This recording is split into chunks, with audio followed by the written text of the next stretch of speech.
Get my composure here. Not always an easy thing to talk about, this kind of stuff.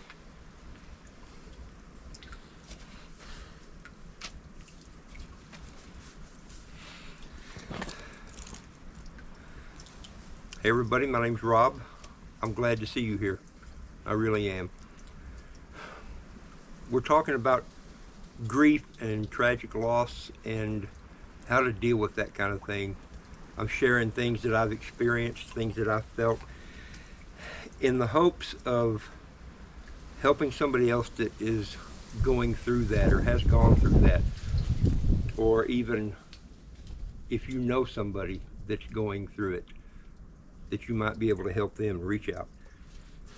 Hopefully by now, maybe you saw the first video I did where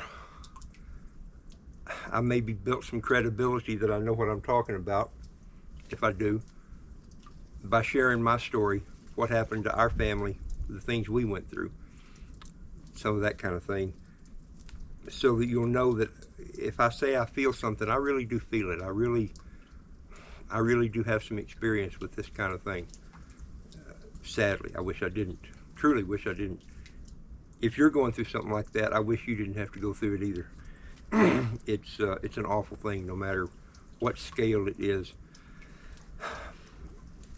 One of the things I want to do is to share some things that helped us. This is pretty much the first video now that I'm going to do after telling the story, and so when I think back on all that, there were 2 or 3 different things that people told me, that people shared with me, that made a difference in me being able to get through it, to come out on the other side of it. If I actually have come on the other side of it, I don't know.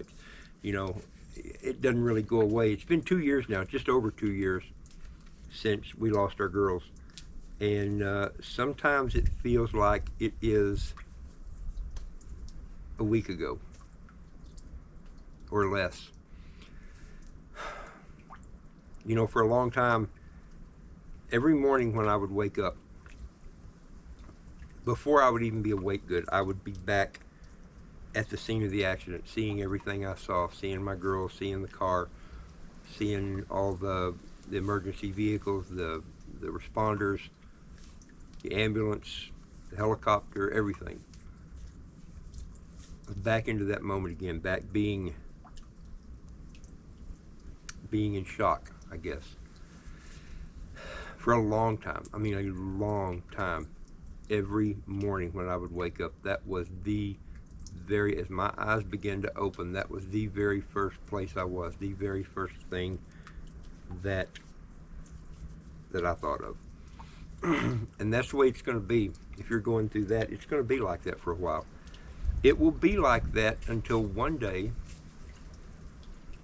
it becomes the second thing you think of. A guy I was talking to mentioned his brother having been through an accident where he was actually the driver and his daughter got killed. Sometimes I think there's not much ways that what happened to us could be worse, but that might be one of them. He said that same thing for him. It was every day, it was the first thing that he thought of too. Until one day he realized he'd gotten up, gone to the bathroom, and while he was in the bathroom, he realized that it was the second thing he thought of that day.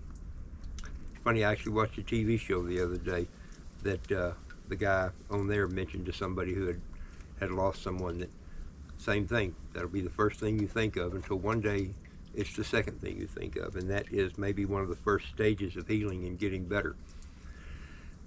Don't be surprised by that. Don't think that that's the way it's going to be the rest of your life, because eventually it does. Your brain figures out how to deal with it, how to put everything into place until that becomes, well, as awful as it is to say, until it becomes the normal thing, and so it's not as surprising. It's not as much the different thing anymore. And then later it becomes the third thing, and then it becomes something you think about off and on all through the day.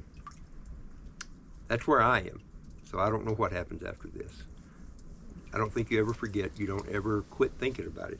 If you know somebody, if you're here because you're wanting to figure out a way to maybe help somebody to give them some support and some advice or some comfort. That's a good thing to keep in mind. Realize that that is what they're dealing with every day. You know, something else too that was always important to me was for people to talk to me about it. Now, maybe not everybody, some people may not want to talk, some people may draw up, but for me, it was always good when people wanted to talk about it, because it gave me a way to kind of get some of it out of my system, to get it out of my head. A lot of times, people want to say something, but they don't want to say anything.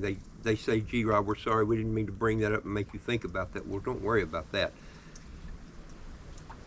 The people you know, you, perhaps, me, I was already thinking about it. If they brought it up, it may not have been my active thought, but it wasn't very far underneath. It was right there cranking around. It just wasn't on the outside. I don't mind thinking about it. I'm not one of the people, some people probably want to forget and get away with it and not think about it again. That's not the way I work, and that's not the way a lot of people work, I found out. A lot of people, other people that we've met who that kind of thing happened to say they're glad to talk about it, I don't know if that's accurate, but they're very willing to talk about it. They're okay with talking about it.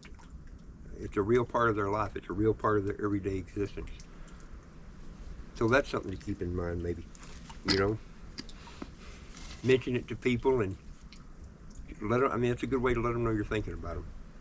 You know, to mention something like that.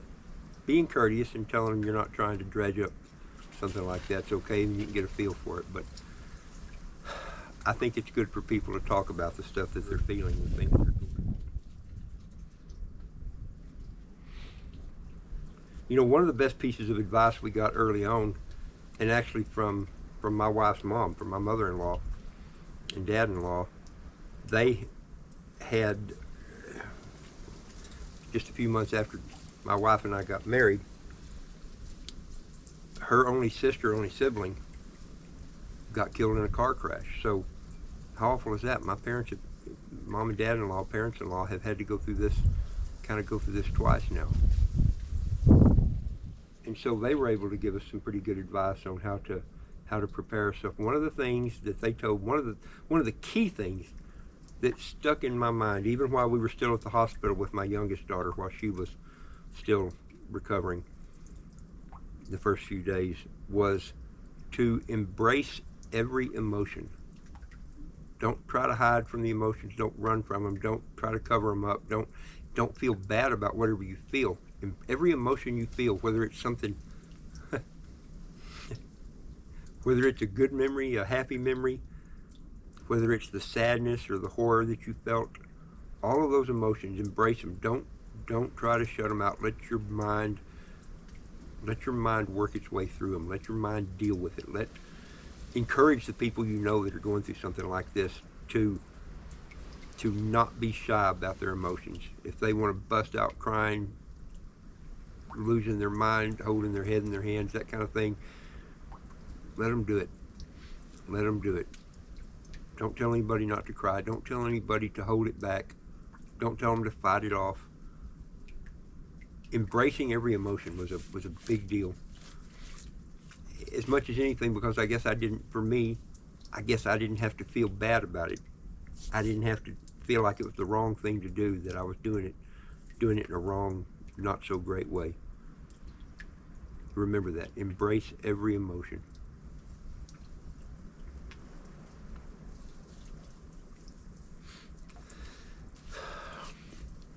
I remember another piece of advice we got that I got from a guy I've never even met in person, just kind of an online friend.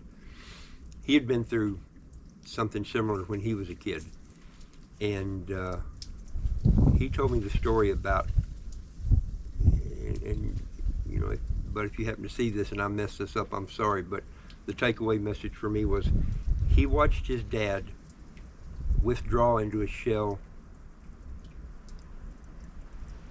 and do something that I have thought about doing 1,000 times, that it would just be, especially the first year, it made complete sense for me just to sit in a corner and stare into that corner and not even function, not even want to exist or interact with people or do anything. He mentioned how he had seen his dad do that, and how he just hated that. And I can get it, because with my daughter, I never was, sometimes still am not sure how to act, how to show my emotions. Part of me wants to be strong and act like I'm stoic and not, falling apart as much as I seem to want to be. Another part of me feels like maybe I should let her see that. And the thing is, don't grow up into a shell. Interact, do things. A lot of times I find that just doing things helps me. When I go to work, especially if I'm around other people, if I go do things, it keeps my mind off of it. Now, it's still there. It doesn't go away. You don't quit thinking about it. It's back there. It's bouncing around. But in those quiet times when I sit with nothing going on, even in a beautiful place like this, I can sit and slip right off the edge into despair. And that's okay for a little while. That's okay, because I remember things. It lets some of the bad feelings out. I guess it's like airing out a room that's got some bad smells or bad air into it. Sometimes you have to let your head air out, maybe. I don't know. But don't get stuck there. Make a conscious effort not to get stuck there. If you see somebody getting stuck in something like that, talk to them, visit with them, pull them out. Get them and go riding around. A good friend of mine would get me sometimes. I'd go over to his place, whatever, and we'd just get in his pickup, go ride around, listen to I started to say listen to sad country songs, but I'm not sure that that's actually right, because most of the songs we listened to made me sad. It reminded me of my girls and how much they loved music and all that kind of thing. And it was okay. Sometimes we would ride around in silence. Sometimes we'd talk, look for wildlife. We'd look for coyotes or deer, just whatever we could see. But just that time when I was able to clear my mind out with somebody else there kind of guiding me along. If you've got a friend like that, that might be an important thing to go do. There's probably other ways you can think about to do stuff like that, but don't let yourself withdraw and stare into a corner. That's the rot. That's the rot, and it doesn't do much good. When I get something like this, my brain clogs up, and I either get no thoughts, I either go blank, or I get 1,000 thoughts all trying to go through the same small space at one time. And pretty small space up there, it turns out. So if you see me looking at this, it's just notes I've made, things to remember. I mentioned I think in one of the videos, either the introduction to this or when I was telling my story, that right after the accident, when I was still in shock, I kind of turned into a robot. And I've heard a couple other people talk about this too. The brain goes into autopilot, and I'm sure it's a form of shock. It's a form of coping. But I couldn't let myself get too caught up in the emotions and the sadness. I couldn't go into despair early on, because I still had things I had to do. That first 2 or 3 weeks, as grim as it is, and yeah, they were some grim tasks. We had to, first of all, I had to get my daughter well. I had to focus on taking care of her, helping her heal up and helping make sure she knew we were there watching out for her, because that was a horrible thing for her. And secondly, we had to make the arrangements for our other 2 girls. We had to deal with all the different insurance things. We had to deal with the death certificates. We had to deal with funeral arrangements and how we were going to do all that. We had to deal with their things. That was a slower process too. But those first few days, don't be surprised if somebody seems like they're out of touch. If it doesn't look like they have the emotions you think they should, that's okay. Everybody grieves differently. Everybody grieves and deals with that kind of thing in their own ways. It's a good thing to understand, a good thing to realize. My daughter grieves in completely, as far as I can tell, completely different ways than I did. My wife deals with the grief and deals with it in different ways than I do. Oftentimes I think she's much stronger than me. Oftentimes I think, boy, she pulled through it pretty good. How come I can't? But my guess is that's probably not entirely accurate. My guess is she just has her own way of coping with what she feels. If you know somebody that's doing that, encourage them to grieve in whatever ways they need to. If they think that maybe they're not doing it the right way, let them know there's no right way. Whatever they're doing, unless it's something self-destructive, unless it's something harmful to themselves or somebody else, they're grieving. They're probably grieving in the right way. Now through all of this, obviously I'm no professional. I don't have a bunch of letters after my name. And so there's probably things that I'm going to get wrong according to the professionals, according to the studies and the science, if there is such a thing for this. Most of the stuff I'm saying is just suggestions. It's things I've felt, things that I've learned, things that helped or worked for us. Like I say, everybody grieves different. Everybody's going to have different things going on.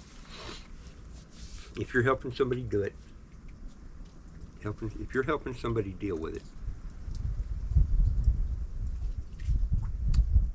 just be aware. I'm not even sure what I'm trying to say here. If you see something going on that's probably not good, you might mention it, you might check into it, but just be aware that everybody I have ever known that's dealt with this kind of thing handled it a little bit different. Some people use humor, some people use alcohol. That's probably not a great idea. Some people just get immersed into what they do to the point where they don't think about it again. Like I say, it's just something to kind of think about and be aware of.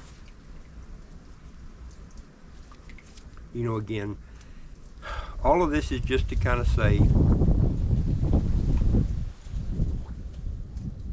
that you're not alone.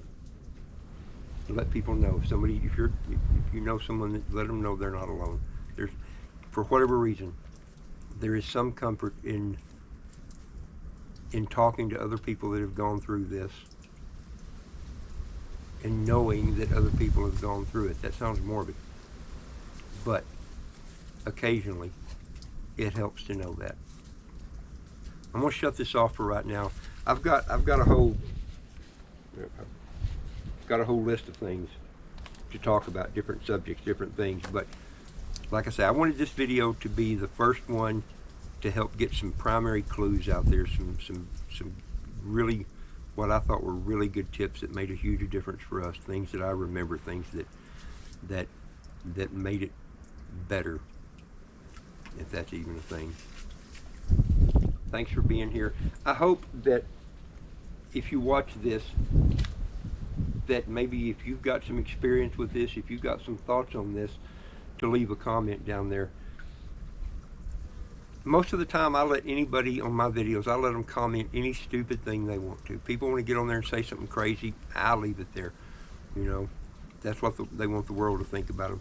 For this series of videos though, there's a strong chance that I will remove comments that I don't think are appropriate or right or whatever. This whole series is meant to help people. This is not meant for entertainment. This is meant for helping people, healing people if we can, encouraging other people, looking after each other the way friends and family would do. And that's the way I consider most of you out there. There's a lot of good people out there. There really are. There's a lot of stupid people in the world. There's a lot of idiots out there. But there's a lot of really, really good people.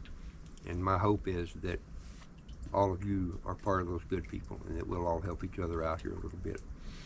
Remember, this video series is not meant to gain sympathy or support or any of that kind of thing. This truly is meant to be a video series that we can help each other, help other people heal and recover and get past the kind of thing that they or we or any of us might be going through. Thanks for being here. I look forward to reading to reading your good comments, reading stories that you know about this kind of thing. Thanks again.